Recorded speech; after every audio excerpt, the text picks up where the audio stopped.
Welcome to the Hampton Bride podcast, your insider guide to planning a wedding across the Hamptons, Montauk, and the North Fork.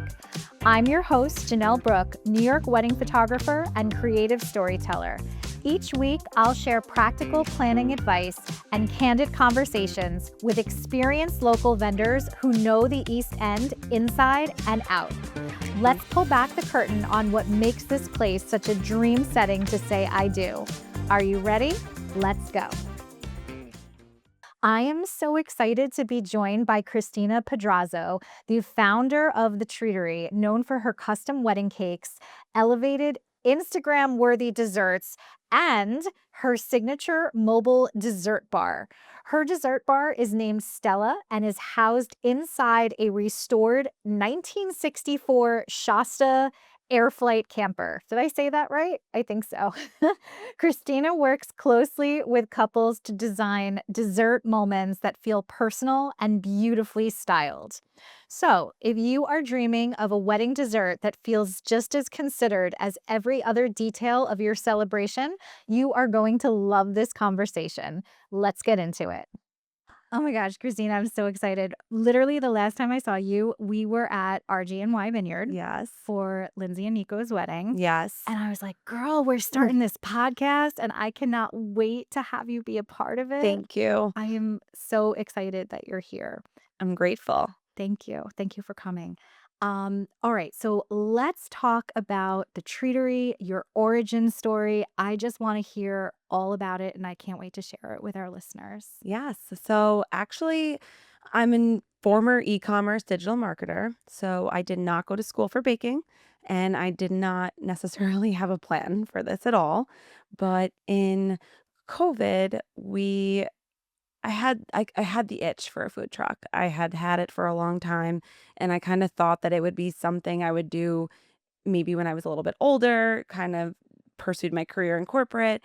And there was that moment of mental breakdown in COVID that I feel like many people had, where I don't know if everybody did this, but I decided what better way than to blow my 401k when I did not have a job anymore, and ultimately made the decision to get Stella. I had lost a few different bids on other campers and trailers. I was bidding all night in the middle of the night. And one day I just met somebody in Texas who was such an amazing woman. And she actually had the camper already selling pies with her mom. She had a young child at the time and she was an architect and she quit her job and was doing this. So when I saw the trailer in its form, I became obsessed and I ultimately didn't stop until I got it. So that's how she came into fruition. I was doing dessert on the side, some dessert tables, mostly favors actually. I loved designing and doing intricate desserts that were really special, not too pretty to eat, but in that kind of realm. And so, yeah, during COVID, I just kind of took the plunge because what better way than to, not have a secure job at the time, take a risk. This is inspirational. I mean, seriously, for you, Thank you. that is like, wow, that is such a leap of faith. I'm so inspired Well, by all that. of our weddings got canceled. So when I had decided to quit my job, I had booked a significant amount of weddings. And then it was the first time I even started taking deposits. Like I was just doing this, on the side. And I saw that there was a huge need for these micro weddings, right? So people actually, a photographer friend, Caitlin Ferris, and I were in this little group of women that were still doing these little weddings as it became safer. And I was like, we have to bring dessert to the people. Like if we're doing these weddings in backyards or in houses or on farms, how can we get it mobile? And so that's kind of where I just took the plunge and said, let's see what happens. I love this. We were just talking with Mike from Hamptons Inc. just Yeah. a little while ago, and we were talking about these experiential weekends and Mhm. how important it is. And really, I think the root of it is due to COVID, Yeah. because people had to just rethink what their reception was going to be, what their guest experience was going to be Yes. because of the dance floor restrictions and so on and so Correct. forth. You So needed the pivot. It was the pivot. We had to keep a distance and kind of be safer. And also, it was a little bit of a drag, and the brides were kind of, not in the best headspace from yeah. that. So, this was something fun. So let me ask you this. At what point did you actually realize that wedding desserts could become a true experience and not just cake at the end of the night? The first, another friend of mine that's in the industry had a really huge engagement party at her parents' house. And I had gotten Stella with zero plan and ultimately posted on Instagram and was like, let's see what happens. And she said, would you consider bringing this to the house and kind of getting your feet wet? When I did that and I saw the reaction of the guests, it was game over. I'm like, this is the move. There had been people that were doing food on food trucks and different vintage different trucks or trailers, which I had seen, but not really on the East End too much. I had maybe known of one person that was doing food on an Airstream. And so when I saw the reaction, it touched so many points. Kids loved it.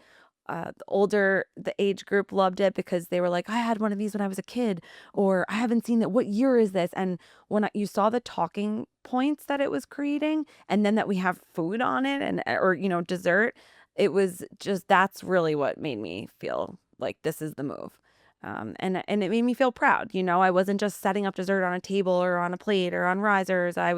They're watching us cook it, and they're interested in looking and seeing how we rebuilt it. So that was definitely my move. I felt like I liked the way that I felt, and I liked the way that they felt. I was just going to say, I feel like whenever, I don't know, for the last I'm gonna date myself right now, but, like, for the last, like, 10 years at least, I feel like all I've really seen are dessert tables, and particularly on the North Fork, I've seen pies that have been Yes. brought in, people have done, elevated Sure, things, sure. but Stella is completely a game changer, like, there is no ifs, ands, or buts about that, and I think at RGNY, you had donuts that Yes, were the filled gelato, with yes. ice cream? Like, Yes. are we kidding me? Well, that actually originated at RGNY because I had just come back from my honeymoon. I got married in October right before COVID. So I was in Italy eating brioche donuts on the regular. Brioche, gelato in some form together. And I just had a thought. I had seen this machine on an Instagram doom scroll in COVID that was refrying these donuts with different creams and things in the middle. And I'm like, that would be sick if we could put gelato in the middle. And so spent way too much money, got this thing shipped from Australia, which was next to near impossible. I spent more money on shipping than I did on the actual machine. And I did a bridal showcase at RGNY. And I had no name for it. I just had the machine, the idea, and we were messing around with different donuts and other different sweet breads. And this one particular day, I'm like, we have to just launch. Like, I think about things after. I don't think anything through. I'm like, let's just see what happens because I need to feel it. Like, planning is great, but I needed to feel it. So essentially, I put this together, but didn't have a name for it. So every mother of the bride and bride that came to the showcase, I'm like, what do I call this? And actually, a mom that was amazing, we were firing off names, came running and was like, I know what we could call this, Dolato. And I'm like, yes. I'm like, if I ever get famous, I will always credit you for everything. And she actually just I needed the name, Mhm. and we just took it from there and kept going with it. So it's a warm brioche donut that we fill with our homemade gelato and refry it so it's warm and cold at the same time. Well, I can personally vouch that it is Thank you. absolutely amazing, Thank and now you. I'm hungry Thank you very much. Thank you. just thinking about it because it's yeah, it was amazing. It was literally out of control. I was like, "What is in my mouth right now?" Thank you. That means a lot. That means a lot. That's what we were going for. Yeah, it was literally so good. Like, I think one of the best desserts I've ever tasted. Thank you. That means a Yeah. lot. it came from a lot of love, so I really appreciate that. I And a love lot of this. trial and error, a lot of melting and a lot of just figuring it out. So thank you. I love the story behind it. I think that's awesome. So, going back to this whole idea of, guest experience, I mean, we've been seeing across the North Fork, Hamptons, Montauk, couples are really prioritizing guest experience. Yes. And that can actually continue into a wedding weekend, Totally. which is a hint to a future episode that we're going to be talking about. So in what ways can Stella and the Treatery show up on a couple's wedding weekend? Yeah, so as you know, when you're in the East End, whether it be the Hamptons or the North Fork, typically people are coming from maybe west or they're traveling. You're kind of in the little sticks, middle of nowhere sometimes, or tucked into the water and in the back of a bluff somewhere. So what I have seen is welcome parties are awesome, right? We've done, aside from Stella, we've gotten involved in the welcome bags, in the hotels. And so we'll have our signature chocolate chip cookie in there. But for welcome parties, we also do savory. So one of the pivots that we made was not just dessert, but we started putting actually grilled cheeses on the trailer. Stop it. And yeah, that's one of our another signature item. For me at the time, it was just like somebody asked, like, do you have grilled cheese? And I was like, we do. And I'm like calling everyone, like, we need to get grilled cheese on this thing. So we've done and lobster rolls. I was at Strawberry Festival, and one day the first Strawberry Festival I did, the guy comes up to me and was like, "Do you have lobster rolls on here?" And I called Bronze and I was like, can I have 50 pounds of lobster tomorrow? And I'm like texting all my family members, like, how can I make Pop's scampi recipe with lobster?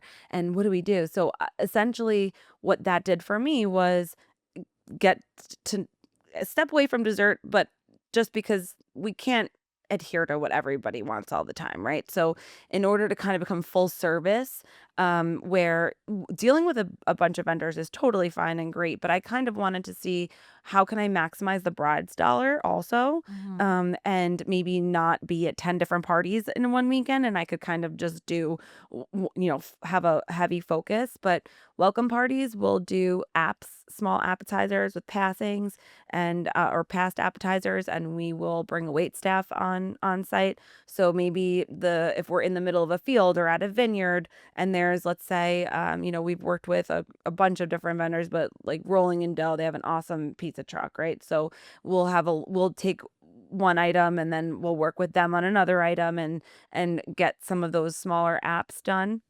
And then in addition to obviously doing dessert at the end of the night, we love a brunch. We've done a few hair of the dog brunches. So that kind of, if we're not doing the welcome party or maybe we're not doing the wedding, they already have cake booked or they have something else in mind, we'll do the next day brunch. Those are really fun. And we'll do bacon, egg, and cheeses. We do them on croissants or we love brioche. So we'll do them like little micro sandwiches on brioche. And then we'll work with other vendors and other business owners in the North Fork. Maybe we'll bring a bagel onto the trailer. So it's not there's some stuff that I know or is not my forte, right? So the good thing about the trailer is we could kind of bring some other vendors on as well. And kind of again going back to this full service where I'm not making bagels or maybe, there's maybe a specific bread like sourdough, Iona, 1610.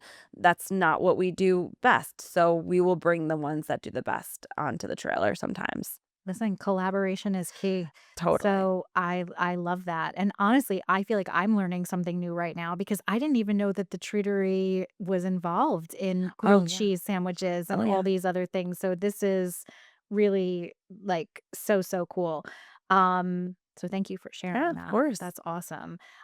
So since we're already hungry, let's just talk about some flavors. Yeah. So going back to desserts specifically, in terms of cakes, like what styles, flavors, design aesthetics are you seeing people gravitating towards right now? Yeah.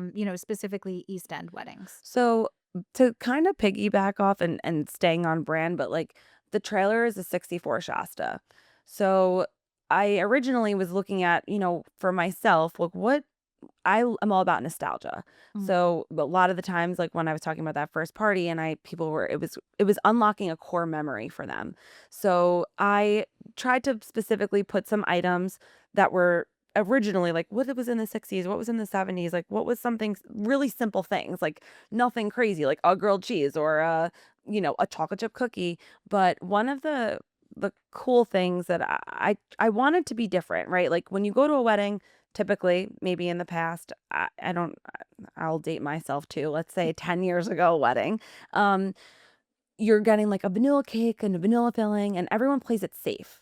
And one of the things that I tried to do was like, don't play it safe. Like, let's rock out with something fun. So we love sprinkles at the Treatery. So we have a signature funfetti cake that is just it's really just vanilla cake with sprinkles, but it kind of reminds you of back in the day when you would have the Pillsbury box of the Funfetti cake mix or whatever. We don't use cake mix, but I was doing plays on some of the nostalgic items. So I'll get funky with it. And I'm like, let's do Funfetti cannoli.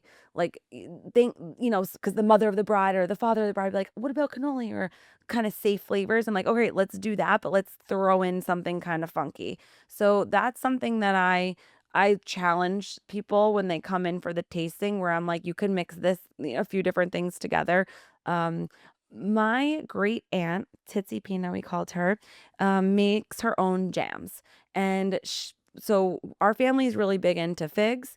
And she does a bunch of different preserves. So my grilled cheese, we tie in a fig jam, bacon, onion, fig jam on the grilled cheese. But then for the cakes, I was tying in her blueberry preserves. So we do this lemon blueberry cake that now I don't really say nice things about myself, but that turned out to be a fan favorite. So if you order that for your wedding, then I would see them maybe order it for, if they have a child or another event coming up.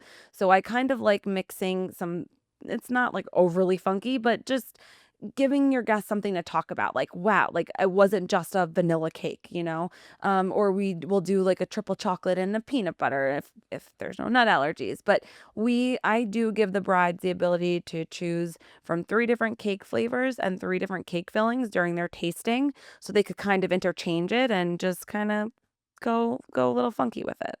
I love that. That is so cool. And I totally hear what you're saying about the nostalgic ingredients Yes. and where your mind goes with that. It kind of just like brings you back to that homey, Yep. like 1950s like Just like feeling. when you would Yeah. come home from school and your mom was baking something, or, Yes. like that's where we go with it. So we I try anyway. I love that. Okay, so your work feels super personal. I think everybody listening would absolutely agree with that.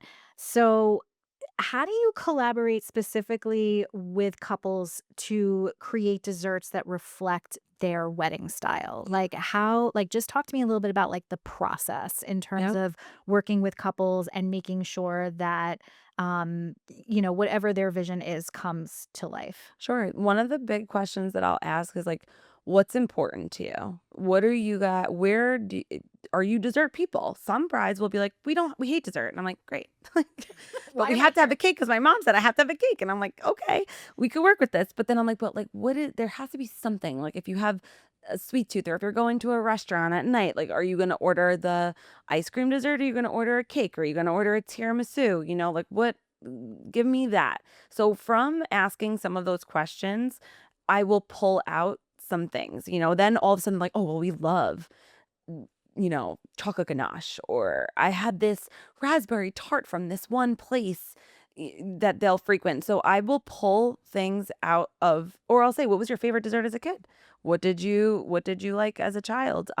So I will pull out those factors, and then depending on where they're having the wedding, right? Like I was saying this, I'd say this a lot for anyone that has ever booked with me, is that the end of the night, dancing is the most important part of that last like dessert hour is when the DJ is going off or the band is going off. So I like some people like a formal dessert. They want everybody to sit, they want to have a slice of cake, have an espresso or a coffee, and it's really important to them. Other people are like, don't pull me off the dance floor. Like we don't even want to deal with this, which is where I come in and work with the caterers where we'll do past desserts, funky things on a stick. So for example, I started doing these things called cakesicles years ago. It was actually one of the first desserts that I ever sold in volume, and it's essentially a popsicle on a stick. It's similar to a cake pop, I say, but better. And it was actually a way for me to not have the waste when you cut the top of the wedding cake off. You had all this cake that was left over. So we would essentially make like a truffle or cake pop dough with it and then put it on a stick so that they are mobile with this dessert. So that's where for when you're doing something in-house, if we're whether we're at a vineyard or in a barn or somewhere, there's a little element that we like to work with caterers and letting them do past, have something fun, and then maybe the trailer could come at the end of the night, or they just want that, and that's really where their vibe is. Some people need to have a cake cutting moment and they want something crazy and they want to have like an unveiling of this cake. I'm seeing girls move away from that a little bit. They're saying less that and more in because I say spend your money somewhere else, honestly. And some people are like, you're underselling yourself. I'm like, no, because I'm going to spend 15 to 20 hours potentially. It's essentially cakes are a 2 to 3 day process, depending on the style. N- I could be the number one cake baker of cakes in the whole world, but not everybody might want to be sitting at that point. So then what happens is it goes in the garbage. And that's gut wrenching. And because it is so personal, and because there are a lot of crying nights and design faux pas and challenges that come up. So I like to be able to have a little bit of both, right? And I ask them, what does it mean to you? Some people dessert is more important than the food. They'll say like, we really care about dessert and we want it to be a heavy focus. So I, from experience with the trailer, try to do that also in-house. Let's say they're not doing the trailer. Maybe it's not in budget, or maybe it's just not their style, which it's not everybody's style. So we just launched like an edible cookie dough bar. Something that again can be a little bit mobile where you can grab it and then go back on the dance floor. That's been something really fun. And then the tiramisu tower is like a whole vibe this year, which we're going to be doing one upcoming at a Hampton Bride event. And we do have a few brides that are booked with that. So again, it gives people a statement piece, but then they could take it and go, which is what we love. Yeah, I love this, and you're kind of already even answering, like, the next question that I Oh, had for you. No, no, no, no, it's totally good. I did my It's so I I freak overdid my homework. I freaking love you. Thank you. I I love love you, you. and I'm so excited for this, and I'm so excited for you, and I so my question was gonna be just, obviously looking ahead to 2026, 2027, what wedding dessert trends do we see emerging? But yeah, so this tiramisu tower that you're talking Wild. about Yeah, I'm is excited a for this one. whole experience in and of itself. So basically, am I correct in saying that your prediction for the future is that these experiential Yes. dessert moments they're not just a trend, like they're totally like here to stay, and just get ready for it. I think so, for sure. Especially with food trucks coming on the rise in the last few years, how you've seen them. I think it's the same way for wedding dessert. The average person, especially in the East End, is spending a significant amount of money on this wedding, whether it be from the location, whether it be the band that they're using, the details. So it's like at that point, where are you going to skimp out at dessert? Like you're doing all this other stuff that you want your guests to have an awesome experience, and it's for something for them to talk about. So I'm seeing people, and even for myself, I'm kind of, I wouldn't say pushing away, but I'm encouraging brides, like, you don't need to have a cake to feed 200 people that's 6 feet tall, unless you want that. There are some really funky trends, which I have seen, these insanely like 6 and 7 feet tall cakes that are wild.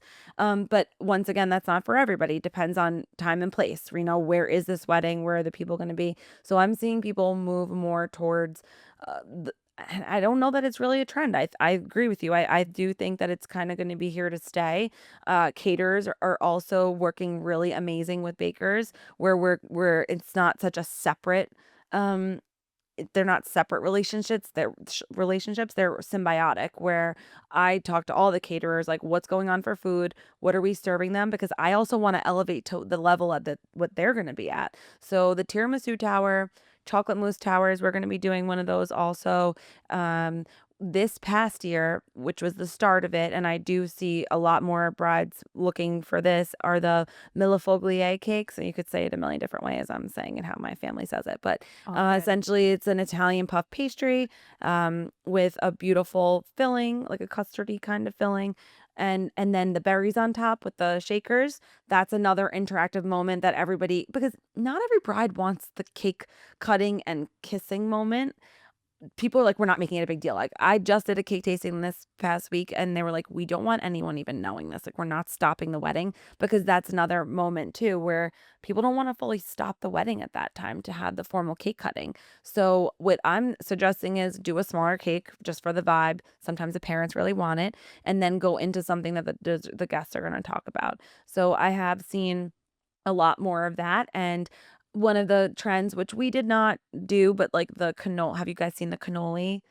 The guys or girls with the cannolis on their 100%. Yeah, cool. walking around, it's like Yep. an attached almost Yep, where tray. they're Yep. just kind of, so if you remember back in the day, the Viennese tables with all the sparklers, like there were catering halls that would do that. So it's kind of like I think that people are capitalizing on that and kind of pulling that back. So this year we're definitely seeing the towers, things that are I've seen a lot of fruit on cake more than I ever have, and then really funky flowers. So that's something that I love working with florists with, because we could design something really cool, a lot of texture. I've seen quite a bit of texture in almost, or the vintage style cakes, which have now been a couple of years on the rise. And that's something very personal, because those piping skills, I'm like medium level, but there are some insane bakers out there that have the most insane piping skills. And that's something really cool to showcase, because that cake on display, people really get that vibe.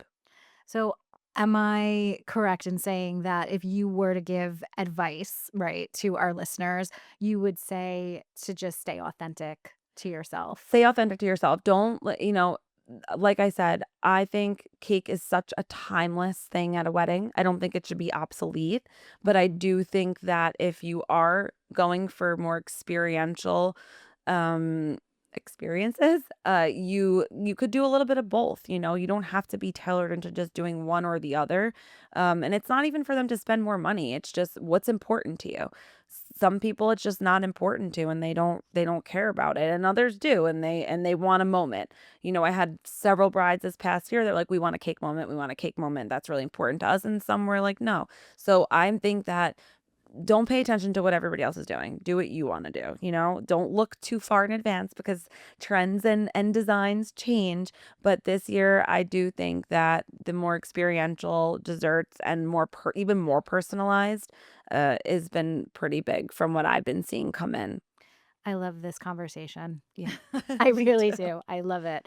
I just think it's awesome because, conversations like this, they highlight how weddings are becoming less about tradition for tradition's sake, if Correct. that makes sense. And it's way more about creating moments that guests really remember and about creating moments that are actually authentic to you as a couple. Yes, And I think that that is where we're headed. So I absolutely. love that. And quite honestly, Christina, the Treatery is a beautiful example of that in so many ways. And I'm just so, so thankful that you came all the Yes. way from Thank you. No, Jamesport I'm to so Huntington excited. Thank just to you. chat with me about this. Absolutely. So just tell our listeners where they can find you, because I'm sure that this conversation is sparking so many minds Yes. across the Hamptons right now. So you can find us on Instagram at the Treatery LI. We also have our website where you can find some menus and some ideas, showcase a little bit more of our work at www.thetreateryli.com. And then we have our store in Jamesport, which is another spot. We're uh in right off of Main Road in Jamesport, kind of after Riverhead before you get into the North Fork, deeper into the North Fork. And that at my store, you can experience exactly what we do. You can have we have our cake skills, we have our cookies that we're known for, we have our grilled cheeses. So the store is a nice little hub to kind of get a preview from us. And yeah, So good. I'm coming out thank to you. visit you Please soon. do. Thank you so much for listening to the Hampton Bride podcast. If today's episode was helpful, please be sure to subscribe so you never miss a conversation. And please take a moment to leave a review. It truly helps other couples to find the show. You can connect with me on social media for behind-the-scenes moments, wedding inspiration, and updates on future episodes. So until next time, enjoy the planning process, trust your vision, and remember, this season is meant to be savored. I'll see you on the next episode of the Hampton Bride Podcast.